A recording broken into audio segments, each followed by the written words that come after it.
O sistema solar é o conxunto formado polo Sol e todos os planetas que xiran ao seu redor.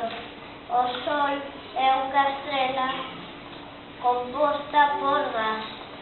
Os planetas de nuestro sistema solar son Mercurio, Venus, Tierra, Marte, Júpiter, Saturno, Urano y Neptuno.